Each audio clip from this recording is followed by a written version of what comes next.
अस्सलाम वालेकुम। मलकवाल से मुखातिब रिपोर्ट। वज़ीर आला पंजाब चौधरी परवेज़ इलाही ने मुतअद्दिद बार एसोसिएशंस के लिए खुसूसी ग्रांट्स के चेक तकसीम किए।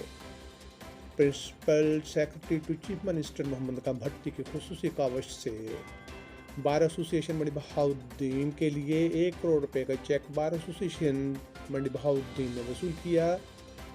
50 लाख रुपए ग्रांट का चेक बार एसोसिएशन हालिया ने वसूल किया। इसी तरह 50 लाख रुपए ग्रांट का चेक बार एसोसिएशन मलकवाल के जनरल सेक्रेटरी दिलावर मुश्ताक गोंदल ने वसूल किया। बार एसोसिएशन मलकवाल के नौमुंतखब सदर अमानुल्लाह बुसाल ने खुसूसी तौर पर वज़ीर आला पंजाब चौधरी परवेज़ इलाही और Mohammad Khan Bhatti principal secretary to chief minister का शुक्रिया अदा किया।